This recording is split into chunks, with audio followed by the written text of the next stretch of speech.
Now. All right, guys, welcome back. Episode 6 now. It was a lovely start. Thanks, Greg. And if you haven't guessed, Greg has a drink with him this time. So, episode 6, and we have a third member. You may have heard him rustling when we were recording previously, but we've got Jack with us today. Hello, great to be here. He may hate us after this because in this episode, we'll be talking about 3 of his favourite clubs. We're going to be talking about Liverpool's title win. Yes! We'll be talking about, I know it's been a while since it happened, Man City's financial fair play overturn and City being like, right, we're going to buy everyone because we want the league back. And we're going to look at the Championship and how Leeds are back in the Prem. And obviously, Jack, being a Man United fan, is going to absolutely love this. I'm not happy about this at all. I was told this 2 minutes before we started, and honestly, I want to leave right now. Well, you're watching your team draw against Lask, aren't you? So it's going well. It's all right. It's the seconds. It's fine. I mean, you are 6-1 up on aggregate, so it doesn't really and matter. Also, Pogba just did come on for some reason. So, well, we will start with the big one. Greg, this is obviously for you. After 30 years, seeing title last season and was it 2014 where you probably should have won it? Yeah. Being taken by City, and then now you finally have it. How we were talking a bit earlier, and as I said to both of you and others, as soon as Laporte got injured and Norwich beat us, I was like, Liverpool won the league. No one believed me. I proved you right. But I mean, that was like September. Yeah. very early September. I mean, you were right, but I wasn't believing it until Jordan Henderson was doing a shuffle and holding that trophy above his head. I wasn't believing it. Well, obviously, it was pretty much home and dry. But then when Chelsea beat City, that was obviously pretty much decided it all. When Willian scored the penalty and then City didn't come back, how were you feeling? It was pretty weird because I was at a socially distanced barbecue at the time. And my friend's garden who I was at, they didn't have Sky Sports or anything. So I was literally watching it on the dodgiest Twitter stream in beIN Sports Middle East channel. So I had no idea what they were saying. But honestly, when was it Pulisic who ran through the entire team and then just slotted it home? Yeah. And I was like, right, 1-0. Come on. Hazard-esque. Yeah, literally. Mate, honestly. And then it was so good. And we equalised. I was like, all right, maybe. And then that De Bruyne goal as well. What a goal that was. We got absolute filth. We got a red card, didn't we? I believe. Yeah, Fernandinho. Fernandinho for the penalty. Classic. And then Willian slotted it away, and we couldn't come back because City with 10 men just doesn't work. Yeah, it was quite funny because obviously I was at a barbecue and there was this tiny little outdoor paddling pool. There was freezing cold water, and everyone was like, "So what are you going to do if you win?" And I said, "If you win the league tonight," I was like, "Well, I'm going to jump in that paddling pool." They were like, "Well, you're not." I was like, "No, I will." So the seconds were running down, and I was just so nervous. I was like, "I don't even know what I'm going to do here." And then we won, and I went to literally step into it and I just slipped on my arse straight away and my phone just got water damaged, but it was so worth it. It was just a really good night. I ended up drinking far too much, completely forgetting I was going on a 12-mile walk the next day. So that was really rough. But no, it was definitely worth it. And I don't know, it was weird. It was weird because obviously there was this, even though I said before I didn't want to celebrate anything until it was definitely done and mathematically impossible, it felt like it was done for so long, and obviously COVID and football being put off. When City lost to Norwich. Yes, but it just, there's so much is it going to happen? Is it not? Is football even going to carry on? And all these things. And then it finally happened. It was get in. So, yeah. Well, we'll move on to City's transfers. Obviously, Liverpool won the league by quite a lot this season, and so Pep will be wanting to strengthen. And one major position that we lacked, as we saw with Fernandinho being put into centre back and trying all sorts left and right. Didn't really work. City have recently just acquired Nathan Ake from just relegated Bournemouth. 41 million for a guy that's just been relegated. Quite a lot, isn't it? Yes, yeah. I'm not really sure. Not really sure what is going on. I mean, if we're looking at a 41 million for a guy who's just been relegated, what would be his transfer if he hadn't been relegated? Yeah, and I mean, obviously you needed a centre back, and I think that's probably everyone knows that you wanted a centre back, and so like fees are always going to be inflated. But I think the only thing to worry about is that both him and Laporte are both left-footed, which is quite unconventional. You don't normally have a team that has two left-footed centre backs.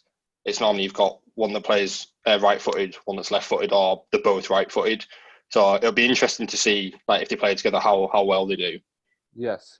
So you've acquired him, which I mean, yeah, you needed a centre back, so the price was always going to be inflated. But I think for like you said, someone who's been relegated, it is quite a lot of money. But yeah, we'll wait and see how he gets on.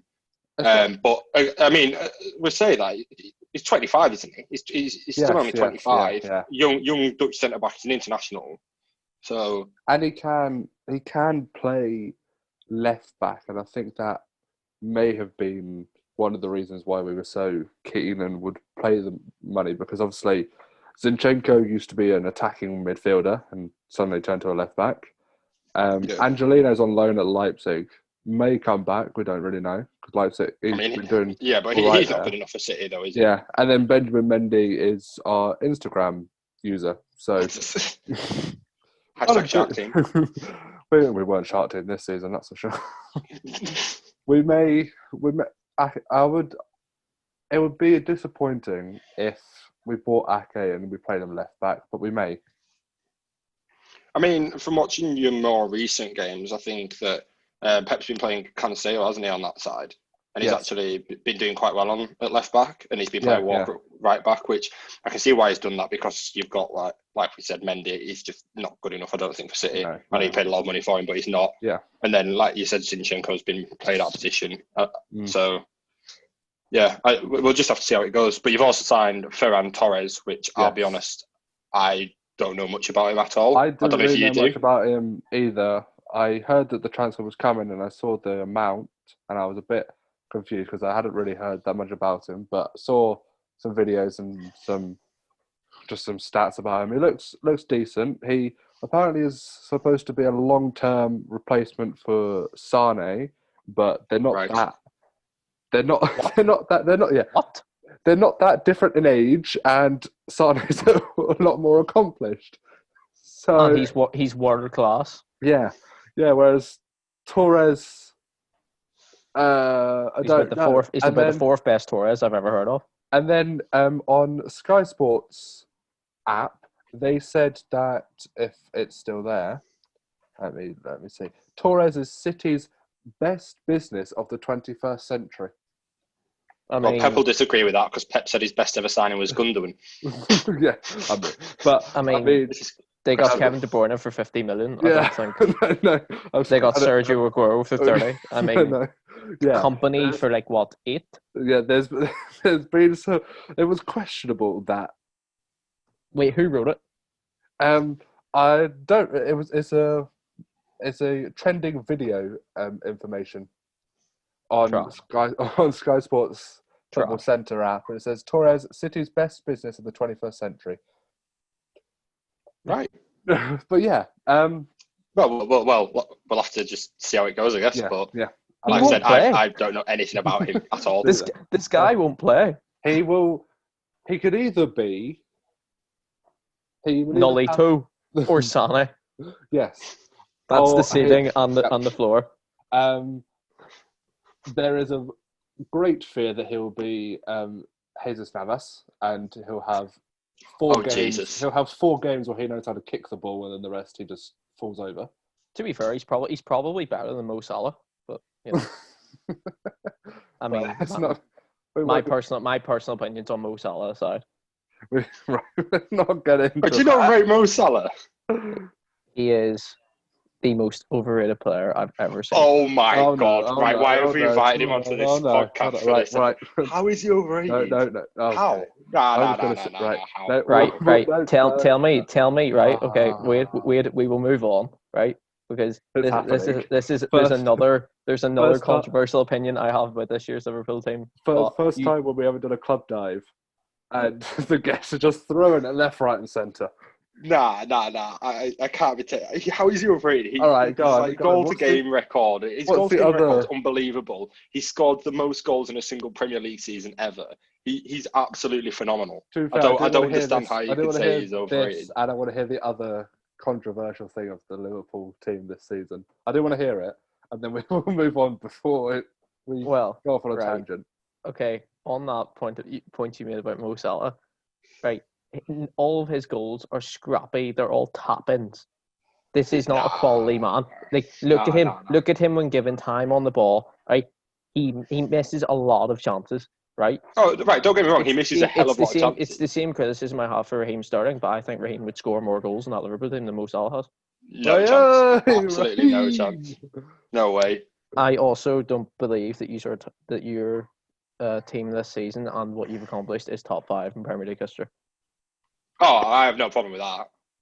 What I loved so much was that we still have the record for the 100 points. You didn't reach it. Yeah, like literally, I think this is like this massive thing of like, a lot of rival fans have been like, oh well, you didn't do this and you didn't do that, and I wouldn't rank you in this position of our greatest teams of all time. But like, quite frankly, I couldn't have given a shit how we won the league title this year. Like going forward, like for next season or whenever in the future. Brilliant, break records, whatever. That's what I'd like to aim for. We could have literally won the title this year with, I don't care, 50 points, scraping our bollocks every single game, and that had been it. And it had been the worst league campaign of all time ever. And if we would have won the league title, I wouldn't have cared less. I literally couldn't care how we won it. I will say, if you won the league with 50 points, it probably would have been the most competitive league we've ever seen. So yeah, that's probably the wrong way of putting it. If you won the league with 50 points, what is everyone else getting? I don't know. All draws. Everton all draws every game. Teams are getting relegated with 30 points, and teams are getting into Europe with 38. Honestly, like I don't care about the whole argument of like, oh, you're not one of the best teams. It really doesn't bother me. I think if you like, if you look at it from like the only way I've looked at it and thought, you know, so we've actually done really well and the one thing I don't think people can deny is in terms of from last season being so close to winning it, with City getting 98 points and us getting 97 and not winning it, and then to come on this season and get 99 points, I think that's pretty fucking impressive over 2 seasons. Yeah. But I'm not bothered about the whole. Oh, it's not a. Yeah. That doesn't bother me at all. You are on the more conservative side of Liverpool fans, though, especially the I know anyway. In a sense, don't call me a conservative. I will be very offended. Fine, realistic. Is that better? Realistic? Yeah. I'll take that. Because all I've seen is, we were so good. We were like, this is the best ever, whatever. It's like, and then there was that picture of Van Dijk with all of the trophies, including last year's Champions League. I did love that. I loved the amount of fume that was coming out of rival fans, and like they just knew it would happen as well, and they just didn't care. I did enjoy it. Why not put the 2006 FA Cup that he's won and put that up there as well? You may as well. Honestly, I think they were going to. They thought, we're just giving this little bit of bait to start with and see how it goes. When did you win the League Cup? 2012, was it? Yeah. Yeah, put that there too. Fuck it. No, we're gonna. I think we're gonna get all of our league titles out as well. Just put them all there as well. Right. I mean, we should do that as well. Shall we stay on? We talk more.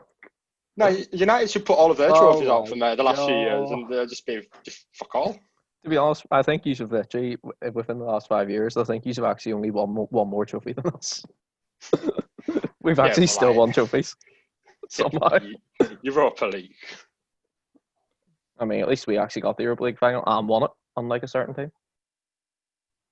Yeah, we just got to the Champions League final instead of won that. So yeah. Well, I mean, who invited a United fan on? I mean, here, Greg, you'll agree with me on this. I mean, at least we've both won the Champions League. Okay, doesn't bother me. I can sit here and it does. that. It does, though. Oh, fuck's sake. We like some bites. Come on, fucking bites. Is the It does. Bite. Go on. Nibble. You want a bite? Go. Oh, no, Greg's the one that's been biting. Greg's been biting I don't- massively.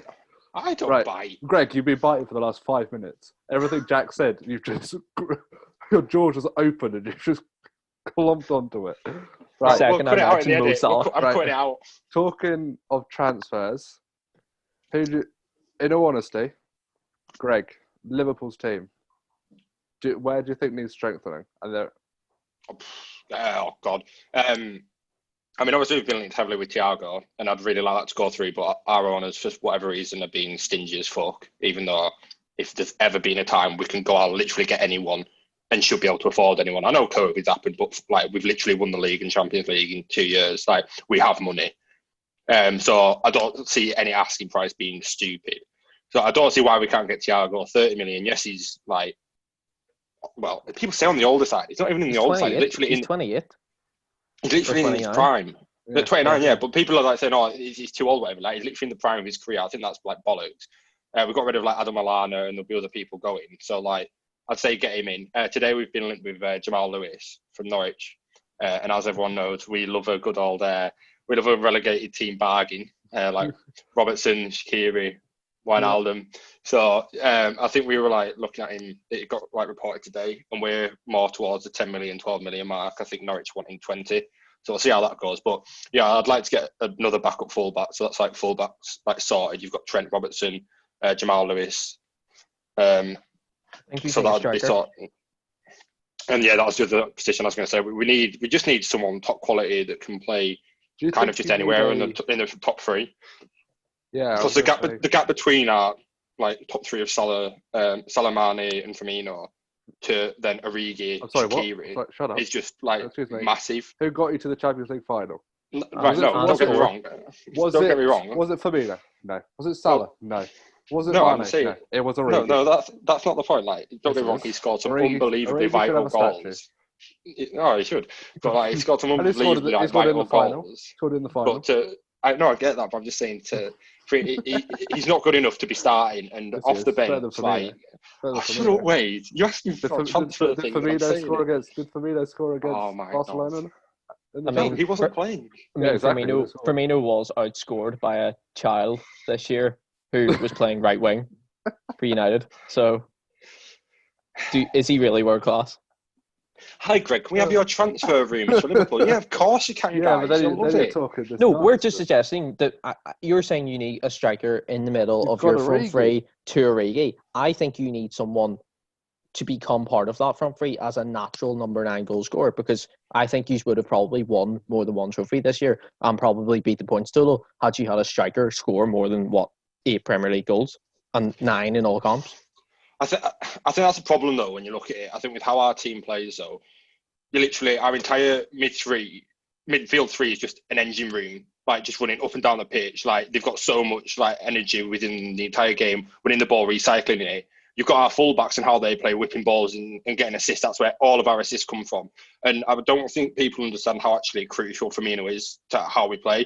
In terms of, yes, he doesn't score goals, but when he's not on the field, we play much worse because his movement and the amount of space he opens up for Salah and Mane to run into is absolutely vital. Can I just say, Timo Pukki scored more Premier League goals this season than Firmino. And can I just say, for the first 2 months of my fantasy Premier League, that was very much appreciated. So did Neil Maupay. So did Troy Deeney. Mikel Antonio. Chris Wood. I mean, Antonio scored all of his in the last 2 weeks of the season. So. Imagine Antonio playing for you. There you go. He hit about 25. Yeah, well, yeah. Right. So you were talking about the Jamal Lewis, 10, 12, maybe Norwich pushing it to 20. Then we go to the other end of the scale and we look at United and we look at Jadon Sancho. What on earth is happening? Is he not about 10 or 12 either? Yeah, he's about 10 or 12. I think it's about billion. that, maybe 15 in the push. Oh, all right. At a Swap deal Stan James. I mean, Jack, what are your thoughts on the Sancho? I mean, the guy he's different level to most in world football at the minute. He's 6 months younger than me, and it makes me feel terrible. Oh, you're saying that Mbappe's 2 years younger than me, and he's won the bloody World Cup. He's younger than me as well. Yeah, but you're old. How am I old? I'm not old. You're a boomer. Calm down. My God. With Sancho, what I've seen, I'm still waiting for Fabrizio Romano's 3 words of "here we go," but he hasn't quite got there yet. Apparently, we're not getting bullied into paying what they want, which Is is it like 120 million or something? 120 million euros paid in installments, which they're happy. Yeah. They're happy to accept installments, but for They some put a deadline reason, on it though, haven't they? Until like they're only 10th. accepting it until the 10th. Yeah, 10th of August. No, like if it's not done by the 10th of August, apparently they're just not playing ball, Yeah, and they aren't. which would be they stupid don't- to do if they're not playing ball as a football team. Then that's pretty bad. But the only thing I would say about it is the guy is proven quality in Champions League. His stats in the Bundesliga near enough unrivaled in any other league this year, other than Messi, which I mean is great to say about anyone. Yeah.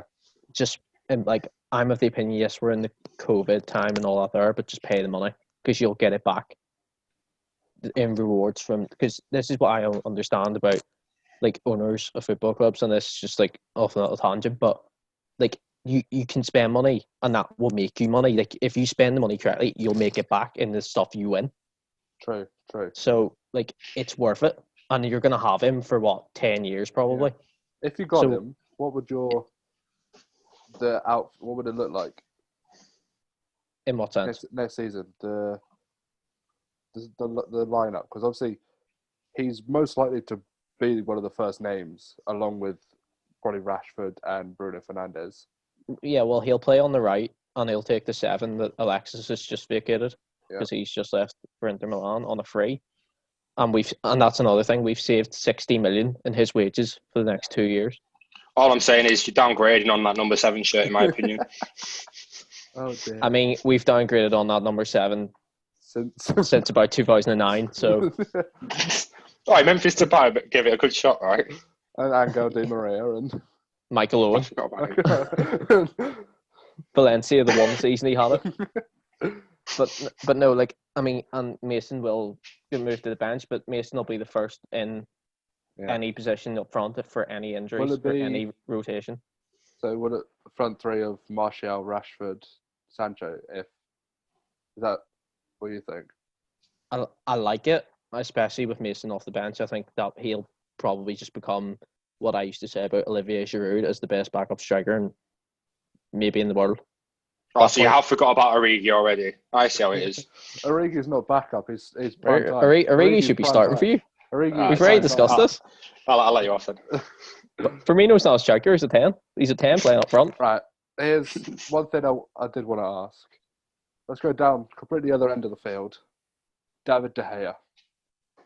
Get rid. ASAP. Okay, there we go. Cool. I'm Moving out. on. I'm out. Oh, that's quick. No, like honestly, like, oh wait, we're winning 2-1. Yeah, we've just scored the second against Lask, so Who's God? Well at done. least Inter Milan Martial. are 2-0 up as well. Don't care about If Inter Milan. I having Chris Kamara on the podcast.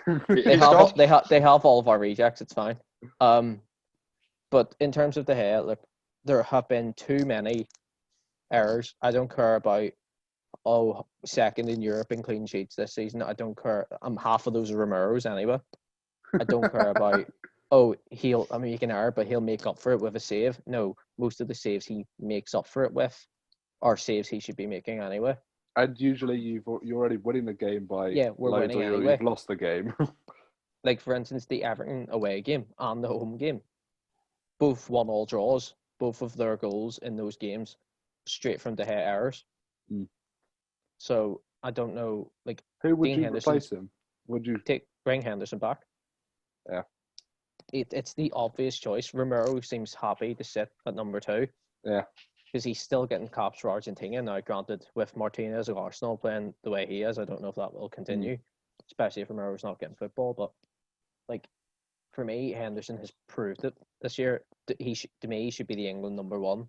And that's me speaking as not an England fan. If when Euro, because obviously the Euros are pushed back a year. Yep. We probably will Pickford still, but for me, it's Dean Henderson and Pope. There is saw no. some- I wouldn't even take Pickford. No, but let's be honest. Yeah, I wouldn't take him, but we would. I wouldn't take him, and De but we will. Gea have the joint most errors leading to goals since the start of last season. Pickford is. That's why I found it funny when you chose Man United Everton game and you said both of their goals were like blunders by De Gea because you've got Pickford on the other side as well. I think even one could even horrendous. argue that Bruno's goal in the game away that Pickford should have saved it. Oh yeah. It's a decent strike, and yeah, for most of Bruno's career in the Portuguese league, they will have always gone in. But like, Alisson saves that. Like Yeah. I'm not going to get Alisson saves that. Dean probably saves it. I mean, I'd say Pope probably saves it. Yeah, I think the only problem you've got going forward is obviously you're of the opinion, all right, we'll get rid of David De Gea and bring in Henderson, but it's not quite as easy as that because obviously finding someone to now take De Gea like a top European club because it will have to be, and the amount of wages he's on now. I think that's the only thing that's held it back. Yeah, that's a stumbling block because obviously back in the day you had Real Madrid who were after him, but now Courtois had a good season. Yeah, because when we gave De Gea his contract, which if I'm right is about 400 grand a week. Yeah, it's a hell of a lot of money. At the time, this was prior to the 2017-18 season, the one where we somehow finished second. Wasn't that when Mourinho called it his greatest ever achievement? Yes, and everybody laughed, even though it was 100% true. Realistically, you have to give him that contract then because you're letting a £100 million goalkeeper go for nothing. You have to. Yeah. It's the damned if you do, damned if you don't. The same with Arsenal and Messi Ozil, and look where it's got them. Yep. The guy can't even make the 18. Actually, it's more than 18 now. It's 20. The 24. The 24-man squad. Yeah, he can't even make that. Yeah. So, just as a side tangent, I don't know if you saw it today, but I find it absolutely horrendous. It's the fact that Arsenal have basically come out and said they're going to have to lay off 55 staff to obviously COVID and all that. The fact they're going to have to lay off 55 staff members who will be on, let's say, 30 grand a year at a push, and they're giving Mesut Ozil 350 grand a week or whatever he's on. It's like, that's just... Ozil's weekly wage would have paid all of them for the year. I know, and that, like stuff like that. That's the side of football. It starts to get a bit ugly because obviously we all love the game and things like that. But the fact that clubs can't, and don't get me wrong, Liverpool have been guilty of this. The start of lockdown when they spoke about, we're going to furlough staff, and obviously there was a massive outrage about it, and rightly so. I think the fact football clubs can even try and do things like that. Premier League football clubs, I'm on about, that have all this money, all the riches in the world, can try and do stuff like that. I think it's absolutely horrendous. Even most championship clubs to an extent, as well. Yeah. You obviously you'll get your anomalies where you'll have like a Yeovil who are in the championship one year and like they shouldn't be there. Yeah, but like the high end championship. Sorry, Yeovil fans. Well, come on. Yeah, let's behave ourselves, sir. The high end. All of the Prem and the high end. Yeah, like teams like Forest, teams like Brentford. Yeah. You know. Yeah, no, I completely agree. Anyway, whilst we're delving down into championship territory, Leeds coming up. How do we feel? I think it's deserved. I do think it's deserved. Obviously, Jack will not. I'm fuming. I'm fuming. I think it is deserved. I'm just excited. After last season, and they threw it. It's similar to Liverpool. They were so close, and then this year they got to where they wanted to be. I think they deserved it. It'll be interesting to see how they grow their squad. There was obviously those crazy rumours that Leeds were going to sign Ibra and Cavani, but. Well, let's be honest, they wouldn't have replaced Bamford anyway. So, that's my big thing. Like, I think they'll do well in the Prem if they get a couple of people in, but they need. I don't know if they're going to sign Ollie Watkins from Brentford or another striker, but if they have Patrick Bamford up front, I think they'll probably get relegated. Should have. Yeah, Bamford alone because he's for the Championship. He played the way the Championship can play. But for the Prem, it's not gonna. This is why I think Fulham are gonna go straight back down as well, because they don't have the teams that play the way both of them do with the strikers they have. Granted, Mitrovic is good, but like I don't know, he just doesn't do the Prem. I don't think he's mobile enough for the Prem as a striker. So Yeah. like, And now he's got VAR to contend with. He's going to get sent off every yeah, game. he'll get the most red cards. But well, he got a yellow in the final, and he literally grabbed someone. he didn't even start. He didn't even start. He was injured. To be fair, he came on, and then within like 5 minutes, he got a yellow card. They show the replay. He's grabbed someone by the leg and just pushed him down to the floor. What are you doing? Yeah, I mean, I'd have to agree. I think Fulham will go back. I think Fulham and West Brom will go back down. Yeah, straight away. I think Leeds will stay up. I think they'll just stay up, but I think they will. I think Leeds have the best chance. Leeds will stay up pretty much based just on Bielsa alone before we even talk. And I think what they'll do, I think they might sign. They might be one of the teams that sign some players from other teams that have went down. Yeah. Like I could see like you're talking about Jamal Lewis. I think he could end up. I think Campbell he'll go further. I think he's got Spurs or Wolves written all over him.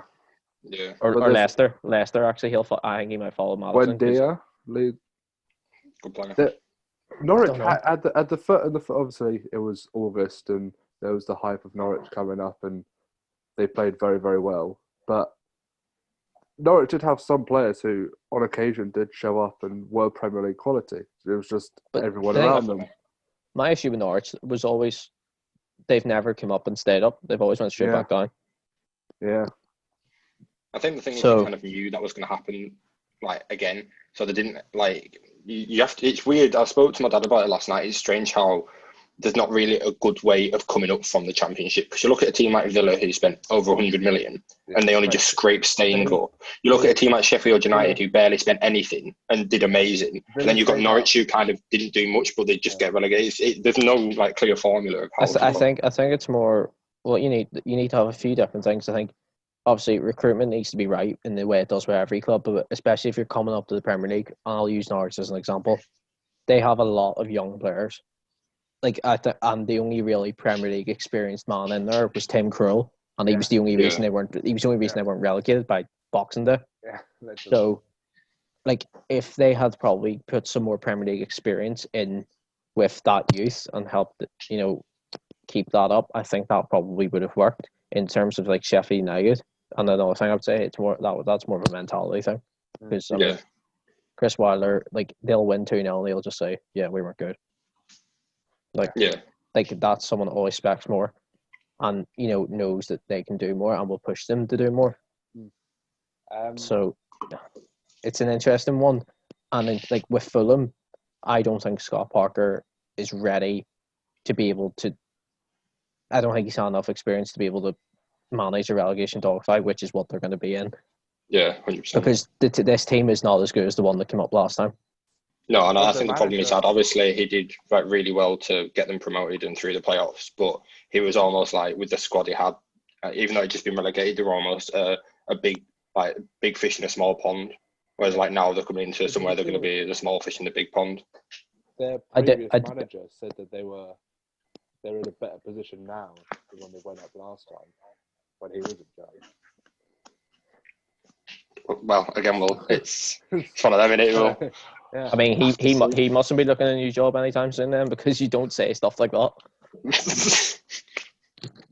He said, after the final, he was just like, he basically was just like, I believe that this Fulham side are in a better position than the team that I had when we went up. Right, okay, cool. Class. I think, like looking back at Brentford, though, I think obviously I was quite good for them because I thought it'd be like quite exciting for like them to be in the Premier League, and obviously it didn't go for them last night. But yeah, I think looking, Ollie Watkins got an £18 million reported buyout fee. I think he'll definitely get snapped up. Ben Rama as well, yeah, definitely. He looks pretty quality. He does. I like the look of him. This is a bold claim, another bold claim. I think he's the best Championship player I've seen since Tarat at QPR. I mean, I'm just going to say I've not watched enough Championship to be able to have an opinion on that. But like Tarat at QPR, Tarat at QPR, or I mean, when Ryan Sessegnon was at Fulham, to see like when they came up with the play, he was for his age. Obviously, he's fallen completely now when he's at Spurs and does nothing. Yeah, when he just doesn't play. Yeah, he was because Barca wanted him before Tottenham bought him. Yeah, well, Barca also want Richarlison, so take that with a pinch of salt. Yeah, I know, but you've also got to look at if you're linked with Barca, you are doing something right. Yeah, I suppose so. But to me, the way he It's his plays, movement. It's his movement and the way he is in the ball. Like, I compared Christian Pulisic to Eden Hazard. The way he plays, he has that low centre of gravity, and the way he moves. It's just Pulisic's goal in there's the levels. FA Cup final was like his goal against City. It was Hazard-esque when Hazard. Yeah. But all right, boys. If we're going down bold claim avenue, I'm going to put a bold one out there right now. I'm going to say that Pulisic. No, I'm going to say Pulisic will have leave a better legacy at Chelsea than Hazard did. I'm going to put that out there now. That's bold as fuck, but I'm going to. Right. The thing is, I could actually see it because as Hazard got towards the end of his Chelsea career, you could kind of see the sense of he was like, yeah, I know I'm good. I know I'm leaving. Every transfer window, it was getting asked about Real Madrid, and he never said no. What does that say? But what I would say is that for Pulisic to do this, I mean, what's Hazard won? He's won 2 Europa Leagues, 2 Premier Leagues, 2 FA Cups, like 3 League Cups, and he's won Premier League Player of the Year. Yeah. Like, Pulisic, he's gonna have to do a lot.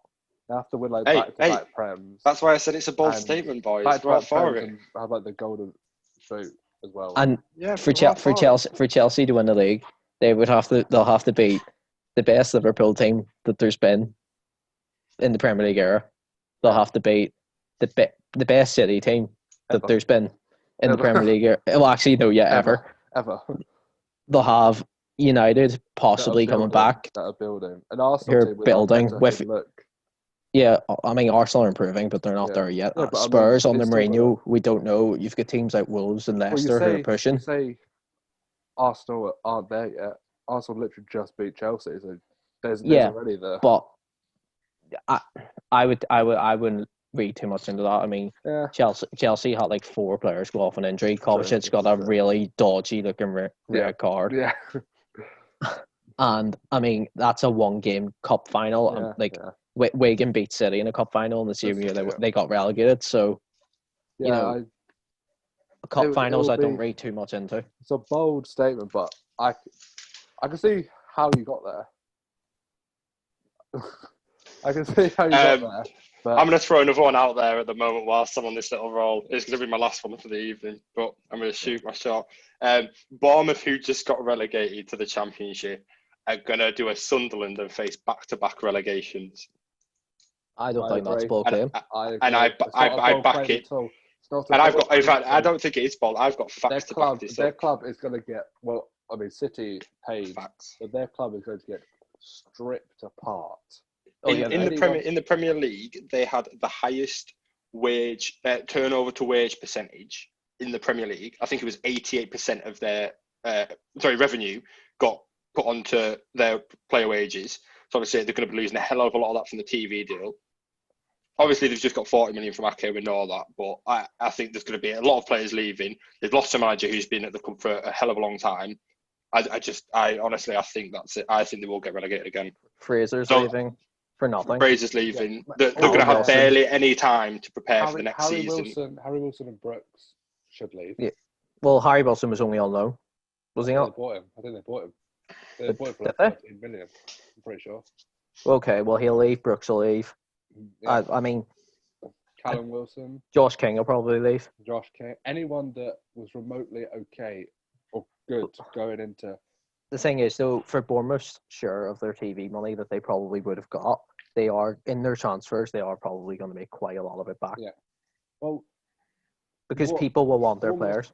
No, I completely understand that, but I think the problem they've got is even though if they've got all this money and then they're going to spend it again, is getting that right blend. They have to get a new manager as well as that blend of new players. Mixing the squad correctly. They're going to have barely any preseason, like any team in Europe's going to have barely any preseason because of obviously the COVID situation.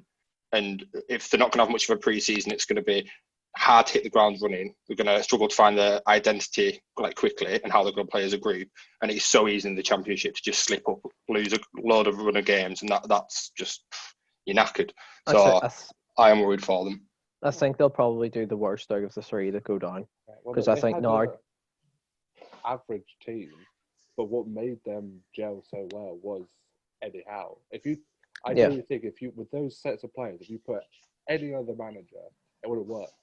This way Eddie Howe was as a person, not only the manager, I don't think you get. But then again, any club that spends 40 million combined on Jordan Ibe and Dominic Solanke deserves to get relegated. Well, the only reason they got relegated was because their goal line technology failed. Oh no, sure. Are they not suing? Thing. Yeah, because if that goal goes in, Villa lose that game, and then they're 2 points and we get Jack Grealish for 40 million. And it all changed. And then I was reading, someone was saying how they should take it to like the court and the. Oh no, I think they are. And trying to get it overturned. It's like, should we get it overturned? They're not going to. There's no chance. It literally can't happen because even if people say, "Oh well, if that goal had counted against Villa and then they would have lost that game," they might have played differently for the remainder of the game. Like you can't do that in football. I mean, if Sheffield United didn't get it overturned when West Ham put them down, they're not going to overturn this. Yeah. Anyway, just to toot my own trumpet, whilst we're on the chat about teams that got relegated, I predicted in an earlier podcast that exactly the 3 teams that got relegated would get relegated. So, nice one. Did you? I'm pretty sure I said Norwich, Bournemouth, Watford. Yeah. I can't even remember who I said. I said. I think we all had Norwich, didn't we? Yeah, Norwich. Yeah. I said Norwich, Bournemouth, and Villa. I said Watford would stay up. I thought Watford would stay up as well. Yeah, I think maybe not at the. I definitely know that I got it wrong and Greg was right. I know that. Watford will do the best of the teams that go down, though. I think Watford had the best chance of coming straight back up.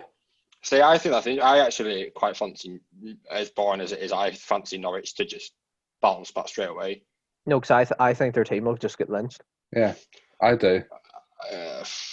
Yeah, I mean, you could be right, but I don't know. I still feel like they've got quite a good chance. I'm happy Watford got relegated anyway, because the fact they can sack Nigel Pearson with 2 games to go, and they've got who they have to play. They had Arsenal and City to play. Yeah. And it's like I just like they sacked the fact them when they had 4 managers in a the season is just an absolute joke. They sacked them when they were out of the relegation zone.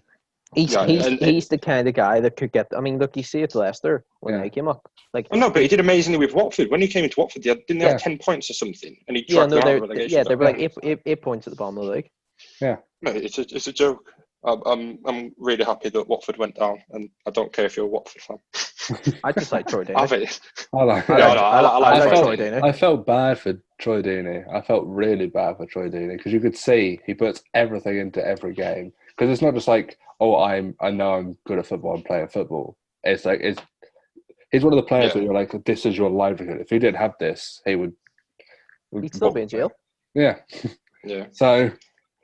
Yeah. I think Burnley are dead on to sign him, though. That's a Brexit footballer. Him and Chris Wood up top. Sean Dyche is literally in his room just dreaming about it. He's already managed Deeney as well when he was at Watford, so it makes sense. He's done it. There would be. Yeah. Can you imagine the Troy Deeney, Chris Wood, Jane Rodriguez, Burnley, Ashley Barnes. It's got ninth placed Brexit just written all over it. Those 4. Yeah, beautiful.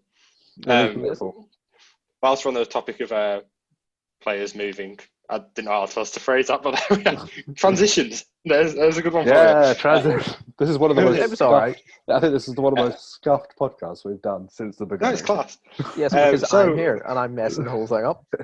Wait, Lallana to your big boys down in Brighton. Yes, right, Greg. As I told you earlier, Lallana, get ready. Moy, Proper, Gross, Basuma, McAllister, Connolly can play there as well. Those are the 7. If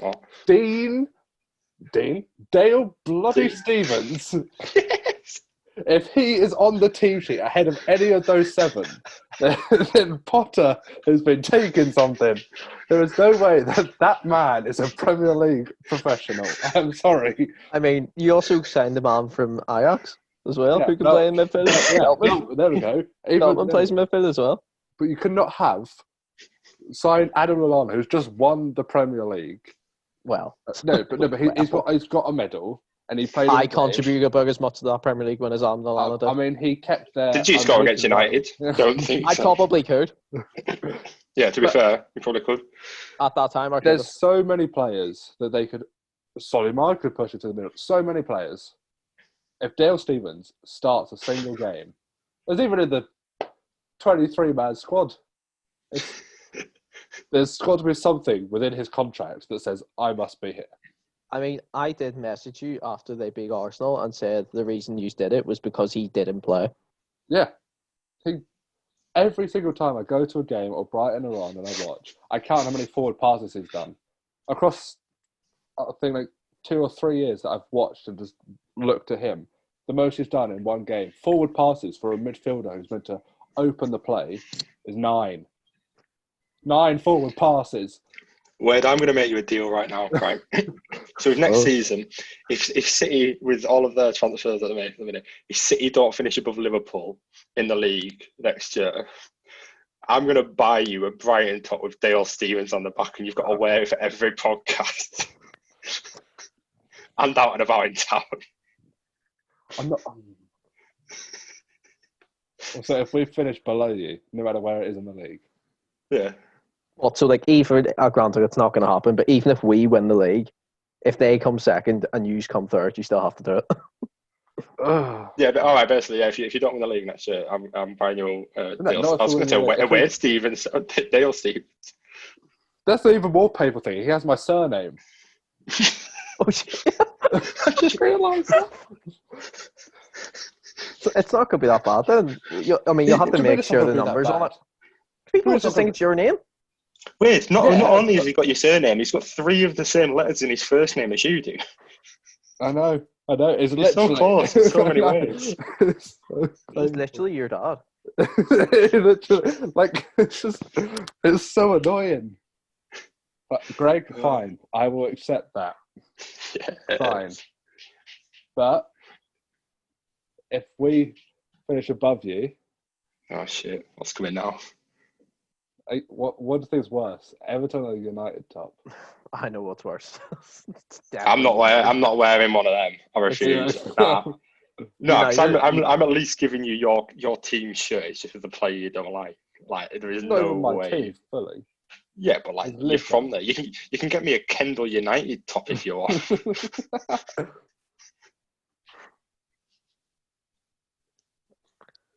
I can't even think of. It's hard. Yeah. Just get me a recent Liverpool shirt and get something like, I don't know, Diego Aspas on the back or something like that. Dejan Lovren. Oh no, he's left. No, I quite like Lovren. You remember Ali Sissoko, that left back we had? He was really shit. Have you seen that edit someone put together? I've seen it. Oh mate, it is absolutely brilliant. Yeah, get Ali Sissoko on the back. Yeah, make sure it's next season's Liverpool top, so it's really confusing. Not the one he played in. Next season.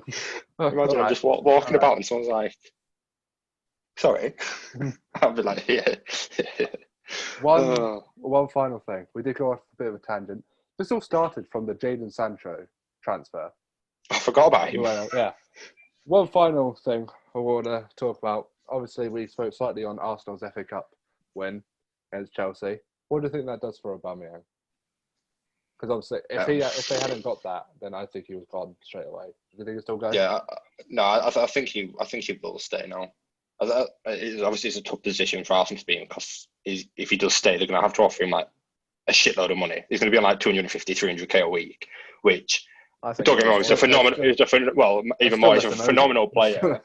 Oh no, and he's a phenomenal player. But he's getting to an age now where you do think, right, he relies a lot on pace. You think, right, goals maybe will start to slow down towards the back end of this contract they're going to offer him. So it's just a case of, I don't know. But thing is- saying that on the flip side, if they sold him this year, how much money would they realistically have got for him, knowing that he's out of contract next year? Sure. And if they did get, let's say, 30-40 million for him, they were never going to be able to buy a replacement that was that good of a striker. the thing So is, there though, is tough. like you talk about pace and you talk about how not maybe not reliant he is on it, but how much it helps his game. And you say Yeah. if he's getting older and stuff. I mean, if you look at Jamie Vardy, he's 33. True. Aubameyang's just turned 31. They are Uh, damned because if they let him go, they're stuck with they will be stuck with Lacazette and Nketiah. And that, like, what I've said about Arsenal's current squad and its current format, which is one of the worst built teams I've ever seen. Their team is not built for a style. Like, at least Liverpool's midfield, they're hardworking and they know their jobs and they know their roles. Man United's midfield has their defensive players, their creative players, and Bruno, who is just his own person. City's is all to do with ball playing. Arsenal's midfield has no system in mind. Their strike force has no system in mind.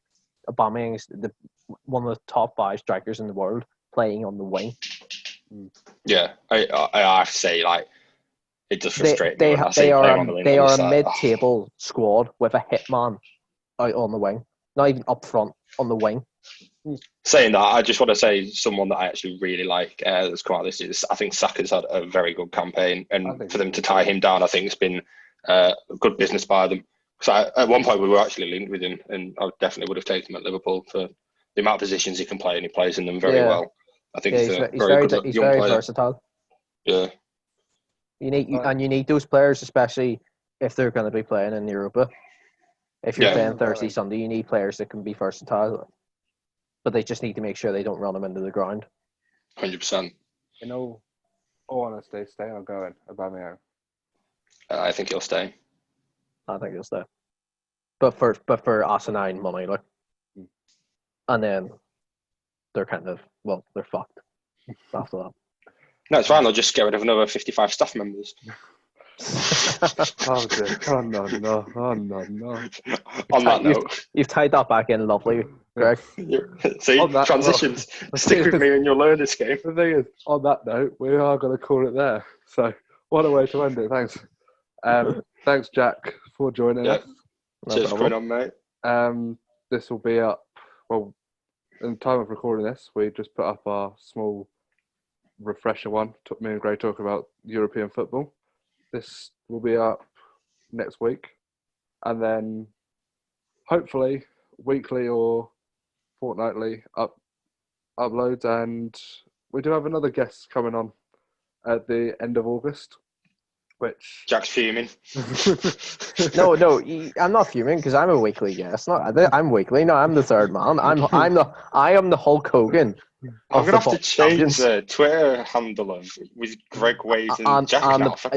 On the banner. I am the Hulk Hogan. I'm the third man. No, Jack, this is the NWO, and we are taking over. Jack doesn't get put in the banner. I'm not making a new banner. No, it's fine. I'll just take one of his really odd profile pictures and just put it as a banner. Right. Anyway, we're going on a tangent. Yeah. This was meant to end 5 minutes ago. Thank you all for listening, and I hope you enjoyed Jack's insights into everything else and bringing more controversy to the podcast. We're doing politics next week.